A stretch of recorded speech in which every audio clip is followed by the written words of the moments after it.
ఐదేళ్ల వైసీపీ పాలనలో ఏపీలో లెక్కలేనన్ని అరాచకాలు, వైసీపీ నేతల అక్రమాలు ఒక్కొక్కటిగా వెలుగు చూస్తున్నాయి. లిక్కర్, ఇసుక, భూ కుంభకోణాలతో వైసీపీ నేతలు రెచ్చిపోయారు. చిత్తూరు జిల్లాలో నియంతలా వ్యవహరించిన మాజీ మంత్రి పెద్దిరెడ్డి 1000 ఎకరాల ప్రభుత్వ భూమిని అప్పనంగా కాజేసిన అంశం ఇప్పుడు వెలుగులోకి వచ్చింది.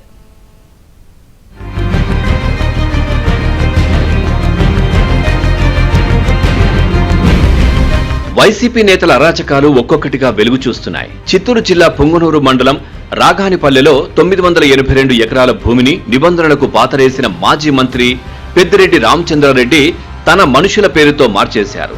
ఎస్టేట్ల రద్దు చట్టం 1948 అమలులో ఇదో చీకటి అధ్యాయం. బహుశా దేశంలో మరెక్కడా జరిగి ఉండదు. మంత్రి, జిల్లా కలెక్టర్, జాయింట్ కలెక్టర్, ఇతర అధికారులంతా ఈ అవినీతిలో భాగస్వాములే. వీరంతా కలిసి విలువైన ప్రభుత్వ భూమిని అనర్హుల చేతిలో పెట్టారు. ఆ భూమిపై రైత్వారీ పట్టాలు జారీ చేస్తూ ఎలాంటి ఆదేశమూ ఇవ్వలేదు. కనీసం సెటిల్మెంట్ అధికారి వద్ద అప్పీల్ చేయలేదు. ప్రత్యేక విచారణ జరగలేదు. కేవలం ఓ రఫ్ పట్టాను మాత్రమే నిర్ధారించారు. అంతే. ఆగమేఘాల మీద ఆ భూమి రికార్డులు మార్చారు. ఒకే రోజులో సర్వే చేశారు. భూమిని సబ్ డివిజన్ చేశారు. ఆ తర్వాత ఆ భూమి నాటి మంత్రి పెద్దిరెడ్డి రామచంద్రారెడ్డి, ఆయన అనుచరుల చేతికి చిక్కింది. ఈ చీకటి చరిత్రలో నాటి చిత్తూరు జేసీ, నేటి తిరుపతి కలెక్టర్ వెంకటేశ్వర్, నాటి చిత్తూరు కలెక్టర్ హరినారాయణ్ కీలక పాత్రదారులని తాజాగా వెలుగు చూసింది.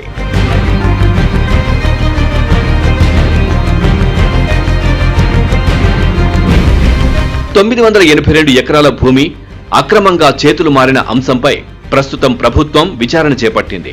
ఈ మొత్తం ప్రక్రియ అడ్డగోలుగా జరిగిందని చంద్రబాబు ప్రభుత్వం గుర్తించింది. ఈ కేసులో అసలేం జరిగిందో కనిపెట్టే పనిలో నిమగ్నమైంది. ఈ సందర్భంగా అనేక అంశాలు వెలుగు చూస్తున్నాయి. అందులో నాటి చిత్తూరు జిల్లా కలెక్టర్ వైఫల్యమే స్పష్టంగా కనిపిస్తోంది. అసలు ఎలాంటి సెటిల్మెంట్ ఉత్తర్వులు లేకుండానే భూమిని పరాధీనం చేశారని నిర్ధారణ అవుతోంది. నాటి ప్రభుత్వ పెద్దలతో అధికారులు కుమ్ముక్కయ్యారని సంచలన అంశాలు బయటకొస్తున్నాయి.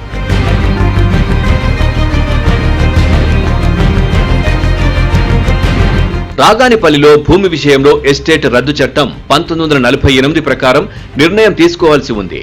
ఇదే విషయాన్ని గుర్తు చేస్తూ చట్ట ప్రకారం చర్యలు తీసుకోవాలని, కొత్తగా విచారణ చేపట్టాలని పుంగనూరు తహసీల్దార్కు కూడా నోటీసులు ఇచ్చి అభిప్రాయం తీసుకోవాలని 2022 ఏప్రిల్ 28న సెటిల్మెంట్ కమిషనర్ ఆదేశాలు ఇచ్చారు. చిత్తూరు ఎస్టేట్ కేసుల సెటిల్మెంట్ అధికారిగా ఉన్న జాయింట్ కలెక్టర్ ఈ ఆదేశాలను ఆచరించాలి.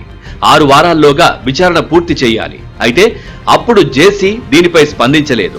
అదే ఏడాది నవంబర్లో సుమోటోగా విచారణ చేపట్టారు. ఆ భూమిపై హక్కులు కోరుతున్న వారు తమ వద్ద ఉన్న రఫ్ పట్టాను సెటిల్మెంట్ అధికారి ముందు ఉంచారు. 2022 నవంబర్ 18, డిసెంబర్ 2, 24, 2023 జనవరి 12 తేదీల్లో విచారణ పూర్తి చేసి మార్చి 25న రఫ్ పట్టాను ప్రామాణికంగా తీసుకోవాలని జేసీ ఉత్తర్వులు ఇచ్చారు. 74 ఏళ్లుగా వివాదంలో ఉన్న కేసును జేసీ చాలా సింపుల్ గా 4 సిట్టింగుల్లో తేల్చేశారు. నాటి జమీందారుకు సెటిల్మెంట్ అధికారి ఇచ్చిన రఫ్ పట్టా సరైనదే అని, దాన్ని ఈ భూమి విషయంలో ప్రామాణికంగా తీసుకుంటున్నట్లుగా 2023 మార్చి 25న ఉత్తర్వులు ఇచ్చారు. రఫ్ పట్టా సరైనదే అని తేల్చిన 9 రోజుల తర్వాత జేసీని మార్చారు.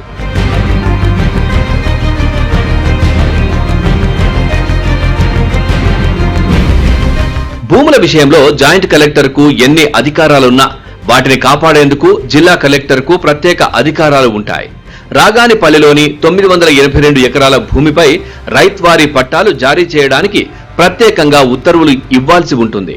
కానీ అలాంటి ఉత్తర్వులేవీ లేకుండా కేవలం రఫ్ పట్టాను నిర్ధారిస్తూ ఇచ్చిన ఆదేశాన్ని పరిగణలోకి తీసుకున్నారు నాటి చిత్తూరు కలెక్టర్ హరినారాయణన్. ఆ తర్వాత ఆగమేఘాల మీద రికార్డుల మార్పిడి జరిగిపోయేలా ఆయన పెద్దలకు సహకరించినట్లుగా పలు ఆధారాలు నిరూపిస్తున్నాయి. ఈ భూములకు చెందిన అసలైన రైతులు కొందరు చిత్తూరు కలెక్టర్, జేసీలకు ఫిర్యాదు చేశారు. దీంతో కలెక్టర్ రివిజన్ పిటిషన్ వేయాలని పుంగనూరు తహసీల్దార్ను ఆదేశించారు. తాజాగా tehsildar, survey and settlement commissioner Siddharth Jain కోర్టులో రివిజన్ పిటిషన్ వేశారు.